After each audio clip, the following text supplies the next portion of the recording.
नमस्कार, जन उत्तराखंड में आपका स्वागत है। मैं हूं आपके साथ भानु दीक्षित। सबसे पहले नजर हेडलाइंस पर।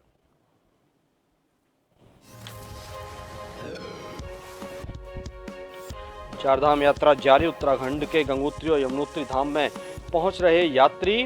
व्यवस्थाओं और सुरक्षा को लेकर शासन प्रशासन अलर्ट। 25 को केदारनाथ और 27 को बद्रीनाथ धाम के खुलेंगे कपाट। नैनीताल के भीमताल कलशा नदी में डूबने से 2 युवकों की मौत। पुलिस ने स्थानीय लोगों की मदद से निकलवाए शव। मामले की जांच जारी।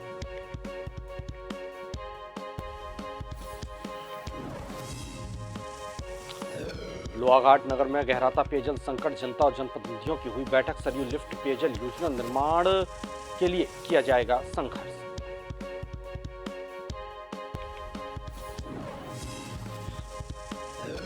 बद्रीनाथ नेशनल हाईवे पर निर्माण कार्य जारी। जोशीमठ बाजार में हाईवे के पास 2 होटलों में दरार आने पर प्रशासन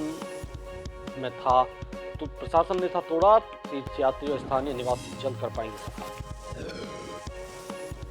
लक्सर में जहरीली शराब कांड के बाद हुई कार्रवाई का आंकड़ा। आबकारी अधिकारी ने छमाही कार्रवाई की जानकारी की साझा। 7000 लीटर अवैध कच्ची शराब की गई बरामद।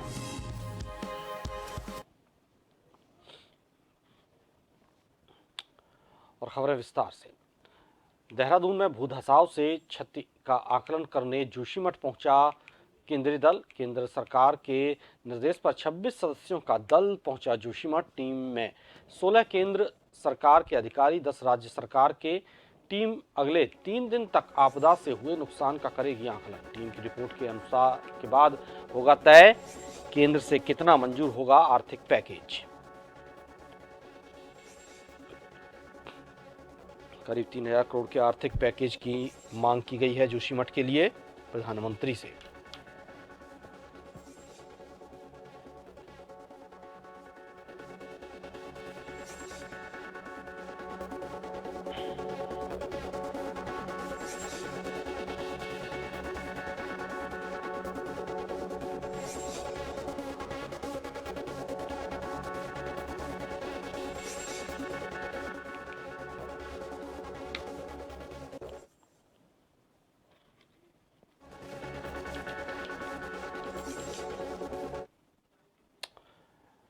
गंगा को छोड़कर सभी नदियों पर राफ्टिंग शुल्क किया गया माफ। सरकार ने राफ्टिंग और क्याकिंग को बढ़ावा देने के लिए 3 साल तक माफ किया शुल्क। स्थानीय लोगों को साहसिक गतिविधियों में मिलेगा रोजगार। प्रदेश में अभी तक 526 से अधिक रिवर राफ्टिंग गाइड हैं पंजीकृत। ऋषिकेश गंगा में रिवर राफ्टिंग के लिए देश दुनिया से पर्यटक आते हैं।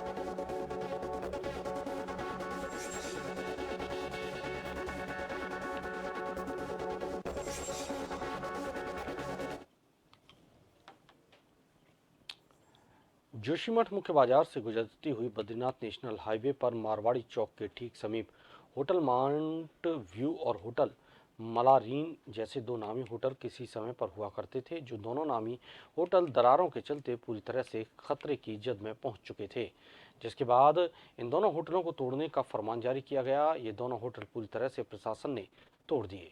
लेकिन बड़ी बात यह है कि इन दोनों होटलों के ठीक समीप बद्रीनाथ नेशनल हाईवे गुजरती है। दोनों होटलों को तोड़ने के बाद बद्रीनाथ नेशनल हाईवे पूरी तरह से इन दोनों होटलों के समीप क्षतिग्रस्त पूरी तरह से हो गया था, जिसके चलते आजकल इन दोनों होटलों के समीप बद्रीनाथ नेशनल हाईवे का निर्माण कार्य बहुत तेजी से किया जा रहा है।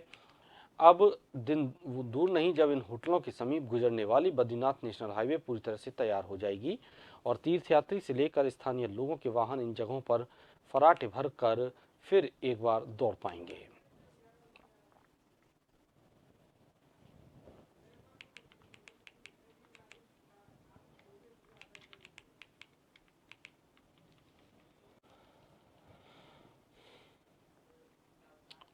लक्सर तहसील क्षेत्र स्थित गंगा तटीय और अन्य गांव में बीते कुछ महीनों पूर्व बेहद चर्चित जहरीली शराब कांड के चलते दर्जनों से भी अधिक लोगों की मौत के आंकड़े पुलिस और प्रशासनिक महकमे पर एक बड़ा सवालिया निशान लगाकर क्षेत्र को एक बड़ा जख्म दे चुका है। मगर उसके बाद पुलिस और प्रशासन सहित खासकर आबकारी विभाग कभी न भूलने वाली इस विपदा से बड़ा सबक लेकर अवैध कच्ची शराब के खिलाफ अपराधियों की धरपकड़ और भारी मात्रा में बरामदगी को लेकर लगातार अंजाम दिया जा रहा है।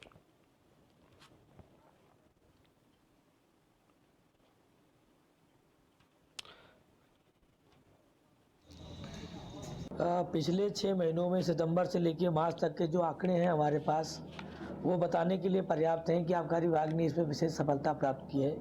और उसका एग्जाम्पल ये है कि हमने 7,000 लीटर कच्ची शराब और करीब 1,16,000 किलोग्राम हमने जो है लहन मतलब कुंटल लहन नष्ट किया है और 200 से अधिक भट्टियाँ नष्ट की हैं। और ये अभियान हम हरिद्वार ग्रामीण क्षेत्र के पथरी के इलाके से लेके लक्सर के ग्रामीण खानपुर और रुड़की के मैंगलोर नारसानाथ क्षेत्रों में चलाया गया है। और इसका इसी तहत हमने 408 मुकदमे दर्ज किए हैं। और हमारी ये कोशिश है और कि इस तरह की कोई घटना ना घटे और अवैध शराब पर प्रभावी अंकुश लगाया जाए। लक्सर नगर में निर्माणाधीन रेलवे अंडरपास कार्यस्थल पर क्षेत्रवासियों ने निर्माण कार्य रुकने की सूचना पर हुए हंगामे के बाद रेलवे के डिप्टी चीफ इंजीनियर अपने नियमित दौरे के तहत मौका मुआयना करने के लिए लक्सर पहुंचे।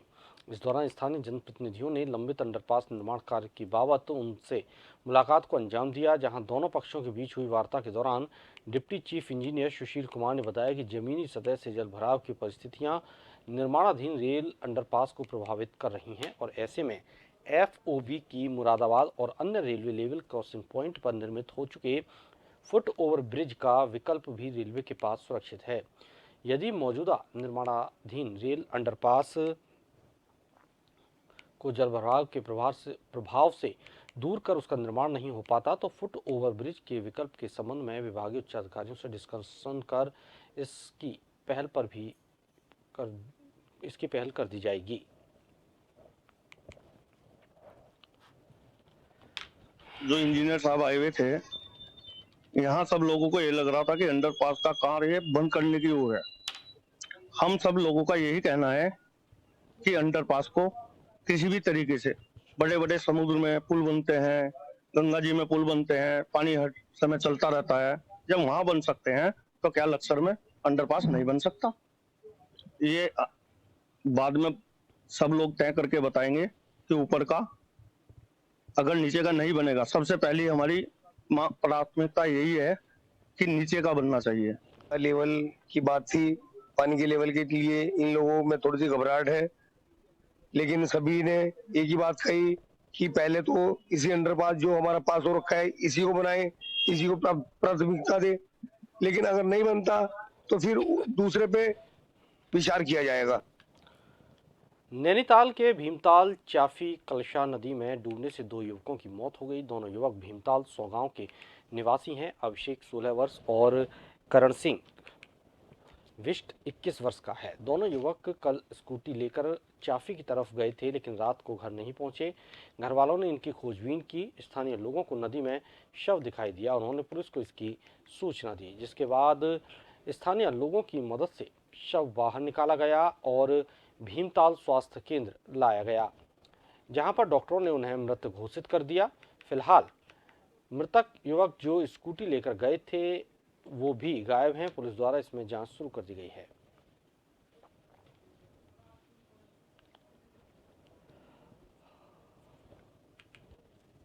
नदी किनारे गहरे गड्ढे में फंसे हुए हैं, जिनके हाथ पैर दिखाई दे रहे हैं। उक्त सूचना पर हम लोग मौके पर गए और वहाँ आसपास लोगों की मदद से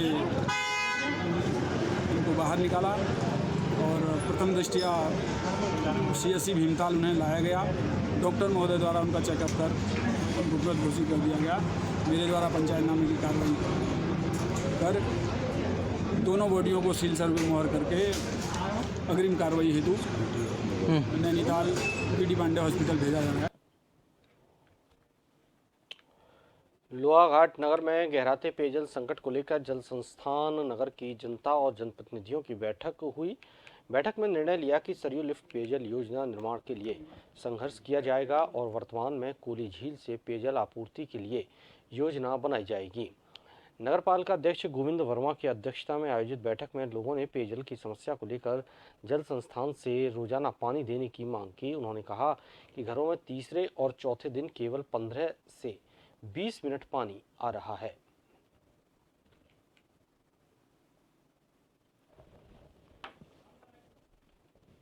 की जो हमारी मांग है उसके विरुद्ध हमारी 2160 केएल की मांग के विरुद्ध अभी केवल 470 केएल पानी हमें उपलब्ध हो पा रहा है, इसको हमने वितरित कर रहे हैं। बाकी हम जो है टैंकर और पिकअपों के माध्यम से इसको जो है इस समस्या से निजात पाने के टैंकर और पिकअप हमने लगा दिए हैं, जैसे हम टैंक में भर के उसको ही वितरित कर रहे हैं जैसे जनता की मांग की और जनप्रतिनिधि मांग के आधार पर। और बाकी इसको समस्या को कम करने के लिए हम टैंकर और पिकअप की संख्या बढ़ाएंगे जिससे कि पेयजल आपूर्ति को सुचारू किया। आज जो नगर की मूलभूत समस्या है पानी, इसके संबंध में पिछले कई वर्षों से लगातार मीटिंग हुआ दौर चलते आ रहा है और अभी तक कोई समाधान नहीं मिल पाया है। कल मैं जिलाधिकारी महोदय से मिला इस संबंध में। जिलाधिकारी महोदय का यही कहना है कि आप जल संस्थान से मिलकर के प्रस्ताव भेजें और तुरंत ही कोई न कोई स्थायी या अस्थायी इसका निस्तारण करते हैं। और इस संबंध में आज एई साहब को भी बुलाया, पवन बिष्टी जी को भी, और इनके एक्शन साहब से भी टेलीफोनिक वार्ता हुई, वो छुट्टी में है। तो इनका यही कहना है कि अभी हम टैंकरों से पानी डाल रहे हैं पानी की मुख्य टैंक में, तो टैंकरों की संख्या और पिकअप की संख्या बढ़ाई जाएगी। लोहाघाट नगर की पेयजल समस्या को देखते हुए, लोहाघाट नगर की आवश्यकता को देखते हुए सरयू लिफ्ट पेयजल योजना ही यहाँ के लिए एक जरूरी है, क्योंकि जो भी हम अगर वैकल्पिक व्यवस्था यहाँ करेंगे, लोहाघाट नगर की पॉपुलेशन बढ़ रही है और यहाँ पानी की काफ़ी समस्या चल रही है और हम इसके लिए संघर्ष करेंगे और हम इसके लिए अपनी आवाज़ उठाएंगे। लोहाघाट नगर के लिए सरयू जो हमारी लिफ्ट की पेयजल योजना है वही बननी चाहिए, क्योंकि यहाँ सीवर लाइन की भी बहुत दिक्कत है, लोग दिन दहाड़े यहाँ शिविर खोल देते हैं। फिलहाल यहाँ रुकेंगे एक छोटे से ब्रेक के लिए।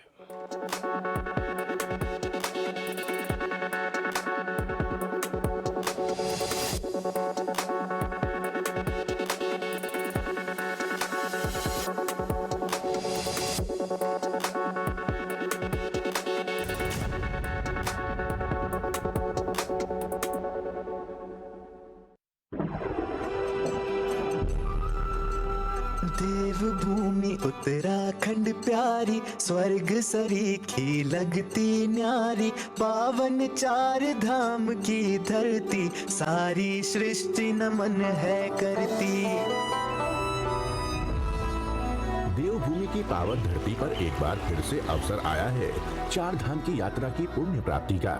22 अप्रैल अक्षय तृतीया के पावन अवसर पर यमुनोत्री और गंगोत्री के द्वार श्रद्धालुओं के लिए खोले जा रहे हैं।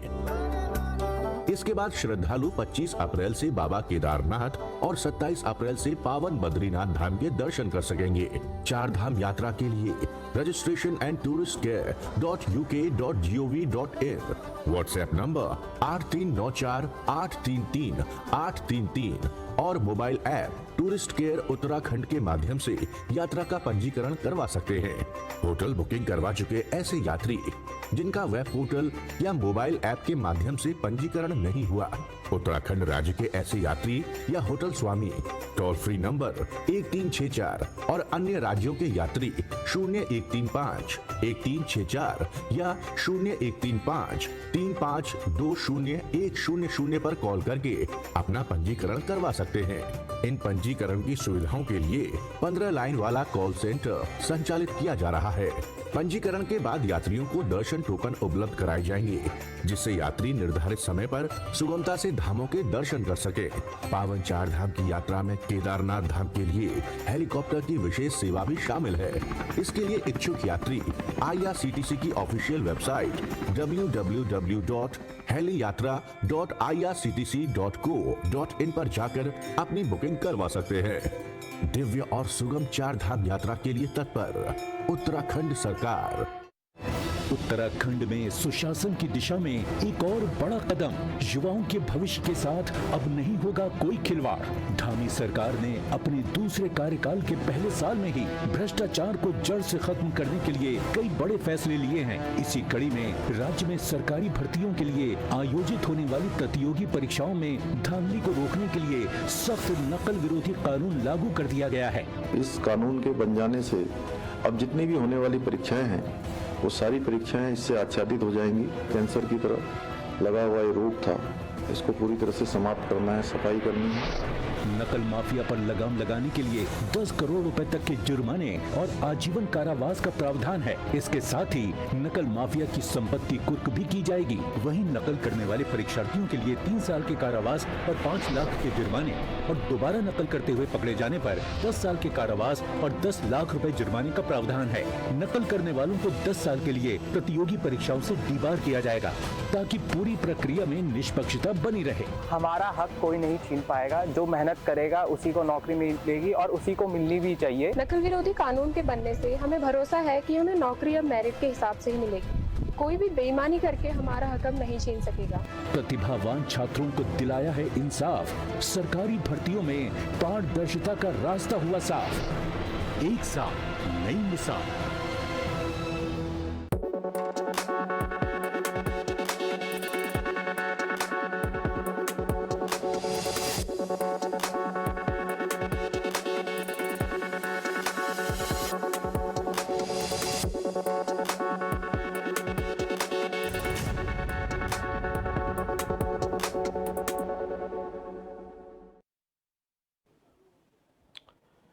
ब्रेक के बाद आपका स्वागत है। आगे बढ़ते हैं। कारवेट नगरी रामनगरी में अखिल ब्राह्मण उत्थान महासभा के तत्वाधान में परशुराम जन्मोत्सव कार्यक्रम हवन पूजन के साथ पूरे उल्लास के साथ मनाया गया। कार्यक्रम में मौजूद बॉलीवुड कलाकार बिंदु दारा सिंह ने भी भागीदारी करते हुए ब्राह्मण समाज के सभी लोगों से एकजुट होने का आह्वान किया। उन्होंने कहा कि भगवान परशुराम केवल ब्राह्मणों पर ही नहीं बल्कि सभी के आराध्य थे। उन्होंने कहा कि एकजुटता से ही समाज मजबूत होता है, इसलिए सभी को एकजुट होने की आवश्यकता है। महासभा ने बॉलीवुड कलाकार बिंदु दारा सिंह के अलावा समाज में सामाजिक कार्यों में बढ़ चढ़ भागीदारी करने वाले कई लोगों को सम्मानित किया।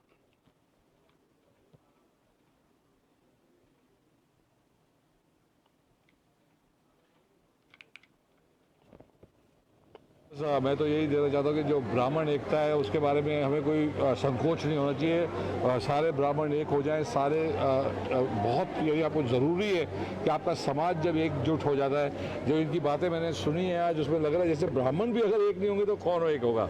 तो बहुत ज़रूरी है कि हम सब एक होके रहें, आगे बढ़ें। देश तो बहुत बढ़िया तरीके से चल रहा है, लेकिन हमारा जो है कर्तव्य, क्योंकि हम सब लुकअप करते हैं ब्राह्मण्स को, तो Brahmins have to be united, इसमें कोई डाउट नहीं है। भगवान परशुराम जी का जो है जन्मदिन है और कई लोगों को बता दूं मैं, गलतफहमी होती है कि जैसे अंबेडकर जयंती है, सब जयंतियां होती हैं, सिर्फ 2 जो सबको पता है कि भगवान परशुराम अमर है, इसलिए हम उनका जन्मोत्सव मनाते हैं। और आज रामनगर जो है भट्ट जी के नेतृत्व में जो है रामनगर के हमारे प्रदेश अध्यक्ष है, आज पहला जो है इनके अंडर में जो ये सम्मेलन हो रहा है और पूरे उत्तराखंड की हमारी इकाइयाँ आई हुई हैं और साथ ही एक हमारी खुद की इकाइयाँ जो ब्राह्मण महासभा की इकाइयों के अलावा हमने जो एकता, हमारी महासभा ने एकता का जो परिचय दिया, हमेशा आगे बढ़ करके जो दूसरे संगठनों का आह्वान करा है, हम सब एक है।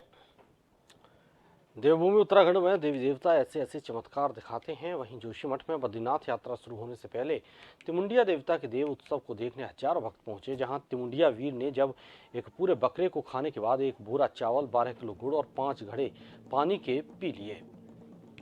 चमत्कार और धर्म की त्रिवेणी तिमुंडिया देव उत्सव में पहुंचे हजारों भक्त जब देवताओं के चमत्कार को देखते हैं तो उनके शरीर में दिव्य संचार शुरू हो जाता है।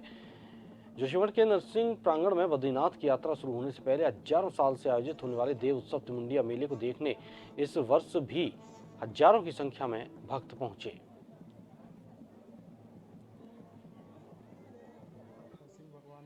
इस मठांगण में तिमुंडिया मेला यहाँ पर धूमधाम से मनाया जाता है भगवान बद्रीनाथ के कपाट खुलने से पहले, और अच्छी यात्रा के लिए, निर्विघ्न यात्रा के लिए इस मेले को यहाँ पर हर प्रत्येक वर्ष किया जाता है। और यहाँ पर तिमुंडिया मेला जो होता है, दूर दूर से यहाँ पर लोग देखने आते हैं। भगवती नवदुर्गा के वीर के रूप में तिमुंडिया वीर को जाना जाता है और उनको देखने, उनकी शक्ति को, देव शक्ति को प्रत्यक्ष यहाँ पर महसूस करने।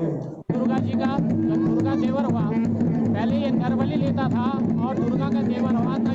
जा करके दुर्गा जी ने कहा जब भी बद्रीनाथ की यात्रा तो ये गर्भवती था और उसको कहा कि तुझको मैं एक बलि दूंगी वो बकरी की, और तब से ये परंपरा है कि यहाँ पर निरंतर इसको बलि दी जाती है, आग बलि देती है।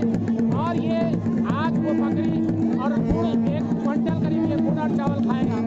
इस वक्त हम लोग ग्राउंड जीरो पर मौजूद हैं और आप तस्वीरों में देख सकते हैं इस वक्त भगवान नरसिंह बद्री में तिमुंडा मेले का यहाँ पर आयोजन किया जा रहा है। देख सकते हैं आप तस्वीरों में इस वक्त जन टीवी नरसिंह बद्री में मौजूद है और आप तस्वीरों में देख सकते हैं किस तरह का भक्तों का यहाँ पर जमावड़ा लगा हुआ है। हालांकि अगर बात की जाए भगवान बद्री विशाल जी के, तो भगवान बद्री विशाल जी के जब कपाट खोले जाते हैं उससे पूर्व में तिमुंडा मेले का यहाँ पर भव्य आयोजन किया जाता है, जो कि आप तस्वीरों में देख सकते हैं। सामने की तस्वीरें दिखाना चाहिए, सामने देख सकते हैं किस तरह से यहाँ पर दूर दूर से सीमांत घाटी के दर्जनों गाँव के जो लोग हैं वो इस तरह यहाँ पर इस वक्त दिखाई दे रहे हैं तिमुंडा मेले को लेकर के। कैमरामैन साथी रुपेश चौहान के साथ नवीन सिंह जोशी।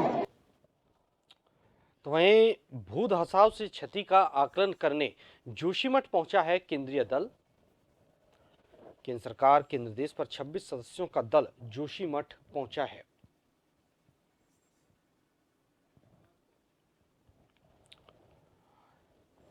ज्यादा जानकारी के लिए हमारे ब्यूरो चीफ एसएन पंत हमारे साथ जुड़े हुए हैं, उनसे जानेंगे। एसएन पंत, भू धसाव के क्षति का आकलन करने के लिए एक दल, केंद्रीय दल जोशीमठ पहुंचा है, क्या इनकी रिपोर्ट आ चुकी है या अभी आकलन चल रहा है?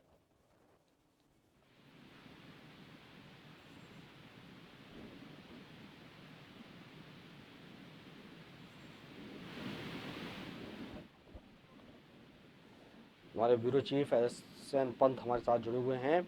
एसएन पंत, भू धसाव से क्षति का आकलन करने के लिए जो दल जोशीमठ पहुंचा है, कब तक उनकी रिपोर्ट आएगी? क्या कुछ आकलन उनके द्वारा किया गया है?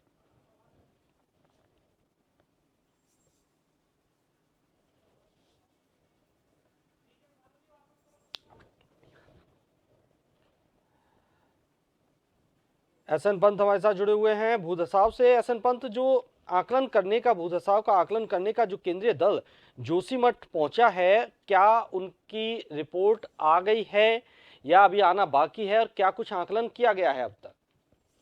मानो आपको बताना चाहूंगा, उत्तराखंड सरकार ने बड़ी तत्परता के साथ, क्योंकि युवा मुख्यमंत्री पुष्कर सिंह धामी ने खुद इनिशिएटिव लेते हुए जोशीमठ क्षेत्र के आपदा ग्रसित इलाके का स्थलीय निरीक्षण किया था और उसके बाद उन्होंने प्रशासन को, शासन को उचित दिशा निर्देश देते हुए कहा था कि किसी भी व्यक्ति को कोई परेशानी नहीं होनी चाहिए, सबसे पहले लोगों को सुरक्षित स्थान पर शिफ्ट किया जाए। उस प्रक्रिया में जिला प्रशासन और आपदा प्रबंधन की टीम लगातार काम कर रही है। इसके बाद सबसे बड़ा मसला यह है कि लोगों को मुआवजा किस रूप में दिया जाए, क्योंकि मुख्यमंत्री चाहते हैं कि मुआवजा लोगों को ठीक स्तर पर मिल सके ताकि किसी को कोई नुकसान ना हो, और उसके लिए बकायदा 3000 करोड़ की मांग प्रधानमंत्री से व्यक्तिगत मुलाकात करने के दरमियान मुख्यमंत्री ने प्रधानमंत्री से गुजारिश की है। उसी का आकलन है कि प्रधानमंत्री ने इस बात को, क्योंकि उत्तराखंड के लिए समर्पण भावना के साथ प्रधानमंत्री कुछ न कुछ जरूर देते हैं, इसीलिए केंद्रीय की एक 26 सदस्यीय टीम, जिसमें 10 सदस्य उत्तराखंड सरकार के हैं, 16 सदस्य केंद्र सरकार के हैं, उनको जोशीमठ आपदा प्रभावित क्षेत्र का स्थलीय निरीक्षण करने के बाद आकलन करने के साथ ही एक आर्थिक रिपोर्ट तैयार करने के लिए कहा गया है कि जिसके आधार पर केंद्र सरकार राज्य सरकार को उस धन राशि को उपलब्ध कराएगी ताकि मुआवजा राशि लोगों को उपलब्ध कराई जा सके या वहां पर लोगों को शिफ्टिंग किया जा सके। इसको लेकर आज 26 सदस्यीय टीम जोशीमठ में मौजूद है, अपना अपना आकलन कर रही है, सर्वे कर रही है, उसके आधार पर रिपोर्ट तैयार की जाएगी और उसकी एक कॉपी राज्य सरकार को मिलेगी और एक भारत सरकार को मिलेगी, और उसके बाद भारत सरकार जो मुख्यमंत्री या उत्तराखंड सरकार ने जो मांग की है आर्थिक पैकेज की, उस दिशा में एक कदम उठाने जाएगी। जी, बहुत बहुत शुक्रिया एसएन पंत आपका तमाम जानकारी के लिए।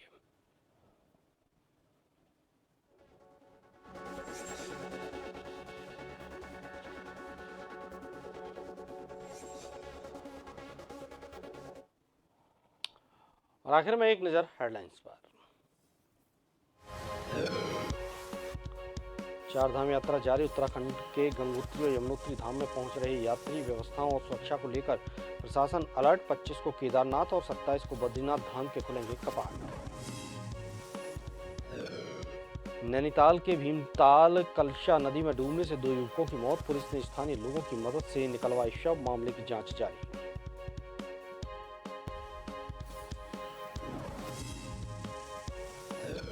लोहाघाट नगर में गहराता पेयजल संकट, जनता और जनप्रतिनिधियों की हुई बैठक। सरयू लिफ्ट पेयजल योजना निर्माण के लिए किया जाएगा संघर्ष।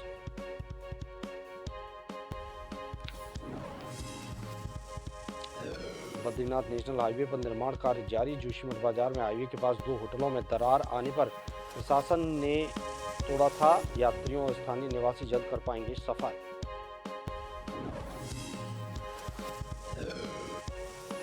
लक्सर में जहरीली शराब कांड के बाद हुई कार्रवाई का आंकड़ा। आबकारी अधिकारी ने छमाही कार्रवाई की जानकारी की साझा। 7000 लीटर अवैध कच्ची शराब की गई बरामद।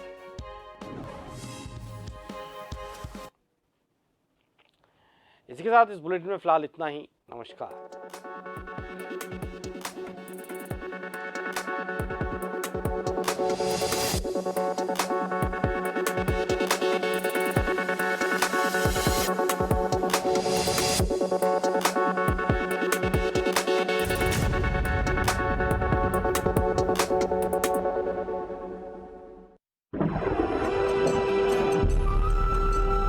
देवभूमि उत्तराखंड प्यारी, स्वर्ग सरीखी लगती न्यारी, पावन 4 धाम की धरती, सारी सृष्टि नमन है करती। देवभूमि की पावन धरती पर एक बार फिर से अवसर आया है 4 धाम की यात्रा की पुण्य प्राप्ति का। 22 अप्रैल अक्षय तृतीया के पावन अवसर पर यमुनोत्री और गंगोत्री के द्वार श्रद्धालुओं के लिए खोले जा रहे हैं। इसके बाद श्रद्धालु 25 अप्रैल से बाबा केदारनाथ और 27 अप्रैल से पावन बद्रीनाथ धाम के दर्शन कर सकेंगे। 4 धाम यात्रा के लिए registration and tourist care .uk.gov.in, WhatsApp number 8394 833 833 और mobile app tourist care Uttarakhand के माध्यम से यात्रा का पंजीकरण करवा सकते हैं। होटल बुकिंग करवा चुके ऐसे यात्री जिनका वेब पोर्टल या मोबाइल ऐप के माध्यम से पंजीकरण नहीं हुआ, उत्तराखंड राज्य के ऐसे यात्री या होटल स्वामी टोल फ्री नंबर 1364 और अन्य राज्यों के यात्री 0135 1364 या 0135 3520 पर कॉल करके अपना पंजीकरण करवा सकते हैं। इन पंजीकरण की सुविधाओं के लिए 15 लाइन वाला कॉल सेंटर संचालित किया जा रहा है। पंजीकरण के बाद यात्रियों को दर्शन टोकन उपलब्ध कराए जाएंगे, जिससे यात्री निर्धारित समय पर सुगमता से धामों के दर्शन कर सके। पावन 4 धाम की यात्रा में केदारनाथ धाम के लिए हेलीकॉप्टर की विशेष सेवा भी शामिल है। इसके लिए इच्छुक यात्री IRCTC की ऑफिशियल वेबसाइट www.heliyatra.irctc.co.in पर जाकर अपनी बुकिंग करवा सकते हैं। दिव्य और सुगम 4 धाम यात्रा के लिए तत्पर उत्तराखंड सरकार। युवाओं को रोजगार और स्वरोजगार से जोड़ने के लिए मुख्यमंत्री श्री पुष्कर सिंह धामी के नेतृत्व में उत्तराखंड सरकार संकल्पबद्ध है। अपने दूसरे कार्यकाल के पहले साल में ही धामी सरकार ने इस दिशा में निष्पक्षता और पारदर्शिता के साथ काम को तेजी से आगे बढ़ाया है। जहां एक तरफ राज्य में सरकारी विभागों में रिक्त पदों पर भर्ती प्रक्रियाओं ने रफ्तार पकड़ी है, वहीं दूसरी तरफ स्वरोजगार के अनेक अवसर भी मौजूद हैं। राज्य में सैकड़ों इच्छुक उद्यमियों ने मुख्यमंत्री स्वरोजगार योजना के माध्यम से 25 लाख रुपए तक का ऋण लेकर अपने कारोबार शुरू किए हैं, जिसमें राज्य सरकार से 25% की सब्सिडी का लाभ भी मिला है। वहीं दीनदयाल उपाध्याय होम स्टे योजना का लाभ लेकर स्थानीय लोगों ने अपने घरों को होम स्टे में परिवर्तित किया है, जिससे उन्हें आमदनी का नया विकल्प और पर्यटकों को नए अनुभव मिल रहे हैं। राज्य की महिलाओं को रोजगार से जोड़ने के लिए मुख्यमंत्री एकल महिला स्वरोजगार योजना की शुरुआत की गई है, जिसके तहत स्वरोजगार स्थापित करने के लिए आर्थिक सहायता का प्रावधान है। इसी तरह वीरचंद्र सिंह गढ़वाली पर्यटन स्वरोजगार योजना, मुख्यमंत्री सौर स्वरोजगार योजना, मुख्यमंत्री स्वरोजगार योजना नैनो और अनेक योजनाओं की मदद से लोगों के लिए आजीविका के नए विकल्प खुल गए हैं और राज्य में पलायन को रोकने में मदद मिल रही है। एक